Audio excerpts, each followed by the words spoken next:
عرفان کا شرف انجذاب حاصل کرنے کے بعد دنیاوی علوم کی منازل طے کرتے ہوئے یہ پسر جانثار آخر کار ہزاروں سے سخت اجسام اذہان کے لیے پست شفا بن کر فارغ التحصیل ہوا۔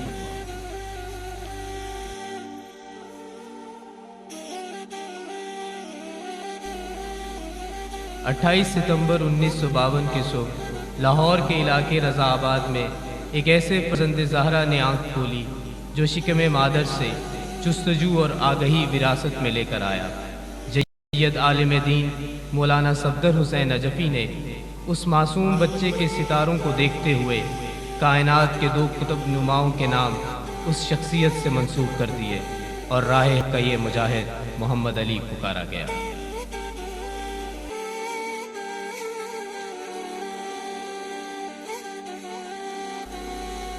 زندگی کے ابتدائی سال نجف اشرف میں گزارے، جہاں ان کے والد سید مولانا امیر حسین نقوی مقیم تھے۔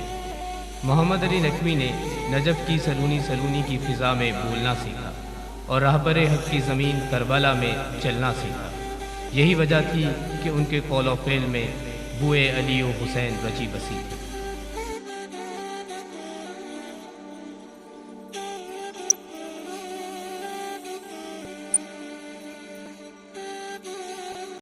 ایک موقع پر ڈاکٹر صاحب نے طلباء سے خطاب کرتے ہوئے علم کو ذریعہ آگہی قرار دیا اور فرمایا، بسم اللہ الرحمن الرحیم۔ میں بہت ہی مختصر بالکل موضوع کے مطابق آپ سے 5-7 منٹ گفتگو کرنے کی کوشش کرتا ہوں۔ حقیقت یہ ہے کہ ایجوکیشن یا تعلیم کو کہتے ہیں، اس کی بیسس کو، اس کی بنیاد کو کم سمجھنے کی کوشش کرتے ہیں اور نتیجہ ہے کہ ہم اس میدان میں کم آگے بڑھ چکے ہیں۔ آپ ان دو لفظوں کو نظر ملائیے گا، ایک ہے علم اور ایک ہے تعلیم۔ اس میں فرق ہے۔ علم آگاہی کو کہتے ہیں اور یہ ہر شخص ہر مرحلے میں کتنے کسی کے حاصل کر رہا ہے، چاہے وہ مزدور ہو، چاہے وہ گھر بیٹھا ہو، سفر میں ہو، وہ آگاہی حاصل کر رہا ہے ہر روز میں۔ وہ کسی نظام کا محتاج نہیں ہے، یہ ہے علم، آگاہی۔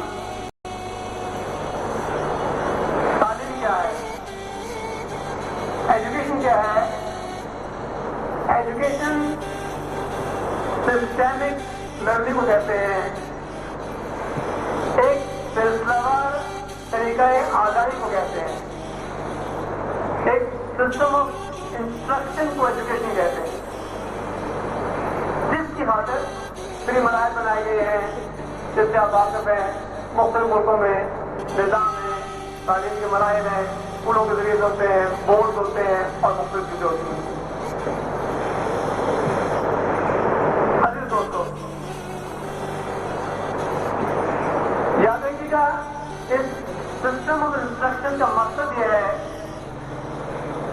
کہ اس انسان کے اندر جو ایک اعلیٰ ترین چیز ہے، جسے ہم برین کہتے ہیں، عقل کہتے ہیں، اسے وہ صلاحیت پیدا کرنی، جسے ہم کہتے ہیں انگریزی میں کہوں گا ایبلٹی ٹو لرن،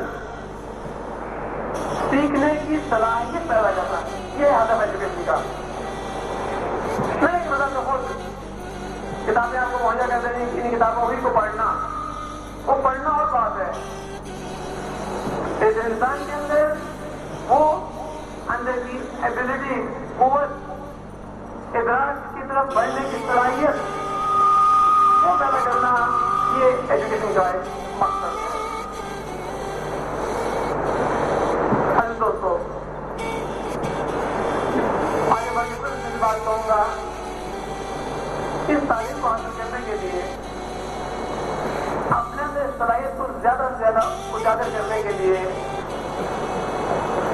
آپ ان سب سے کام کیجیے، اپنے اپنے کام میں دیکھیے کہ آیا زیادہ رکاوٹیں باہر سے ہیں یا زیادہ رکاوٹیں داخلی ہیں۔ ایک طالب کی حیثیت سے مجھے کوئی ڈر محسوس نہیں ہوتی کہتے ہوئے मेजॉरिटी सेक्टर्स ज्यादातर अपनी सलाहियतों को न उभारने की या जो अंदर उभरने की ख्वाहिश होती है उस पर अमल दरामद न करने की जो वजह बनती है, इल्लत बनती है, वो हम लोग खुद हैं। नहीं, क्रिटिसाइज करना आसान है, तनकीद करना बहुत आसान है कि जी फलां कॉलेज के अंदर असातिज़ा टाइम नहीं देते, हड़ताल होती है, स्ट्राइक होती है, फलानी होती है, लेकिन उन चीजों को क्यों देखते कि जो सहूलतें मुहैया हैं वो तो मौजूद हैं, लाइब्रेरी मौजूद हैं, रसायन मौजूद हैं, और जदीद दौर के अंदर कम्युनिकेशन और मीडिया ने काफी सहूलतें पैदा कर दी हुई हैं। मुझे एहसास है इस 15 साल सफर के अंदर जहाँ बहुत सारी खूबी भी आपने हासिल की हैं, वहाँ ये नुकता मैंने बहुत नजदीक से देखा है कि आप दोस्तों के अंदर मालूम से नजदीक से जानता हूँ, मुझे एक एबिलिटी होती है जो अंदर से पैदा होती है, जिससे आपने खुद कुछ लेना है, उसी का महसूस कर रहा हूँ।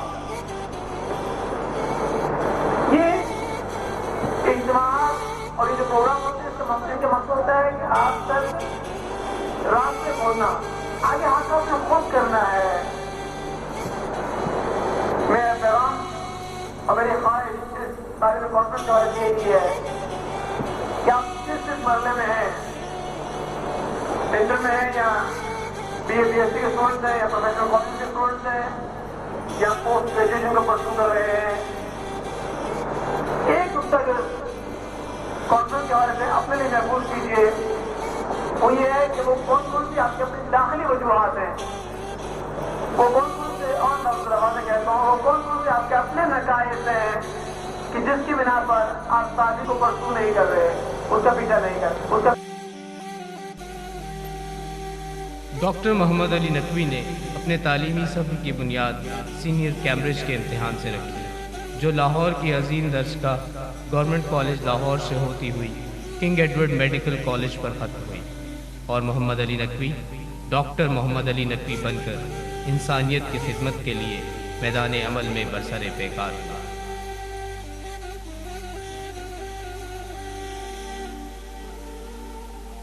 डॉक्टर साहब की इनकलाबी सोच, दर्द इंसानियत और उनकी सियासी बसीरत एक ऐसी मुतहर्रिक और फ़आल तंजीम के क़याम का मूजिब बनी कि जिसका मकसद तश्कील दौर हाज़िर की नौजवान नस्ल के अज़हान को बमुताबिक ख़ुतूत अली तरबियत देना था। पिसरान व मुहिब्बान अहले बैत को इस तरह से मरबूत करना था कि न सिर्फ उनके दर्द का मुदावा और मसाइल का अज़ाला हो, बल्कि दीन इस्लाम की आफाकियत और हकीकत का भी प्रचार हो। इस तंजीमी सफ़र की इब्तदा के साथ ये सफ़ीर इनकलाब बानी तंजीम की हैसियत से बातिल क़ुव्वतों के ख़िलाफ़ सीना सफ़र हुआ, और इश्क़ करबला और जुनून मुस्तफ़वी से नौजवानान मिल्लत का लहू गरमाने और नूर आगही से अज़हान व अरवाह को मुनव्वर करने की अदीमुल मिसाल जिद्दोजहद शुरू की।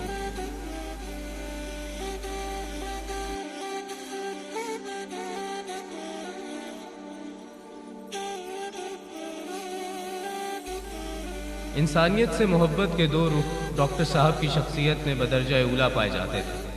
पहला रुख एक मुआलिज की सूरत नज़र आया, जिसकी खातिर म्यू hospital Lahore, civil services hospital Lahore और फिर शेख जायद हॉस्पिटल लाहौर में आपने इंसानियत की जिस्मानी तकालीफ को दूर किया। डॉक्टर साहब की शख्सियत का दूसरा रुख इंसानी किरदार साजी था, जिसकी खातिर इमामिया स्टूडेंट्स ऑर्गेनाइजेशन का क़याम अमल में आया और अपनी तमाम तर तवानाइयाँ और सलाहियतें उसकी नमू की खातिर वक्फ कर दी, और उनका लगाया हुआ ये पौधा देखते ही देखते एक तनावर शजर बनकर बामल जानिसारान अली के गुलों से इस धरती को मुज़य्यन करने लगा।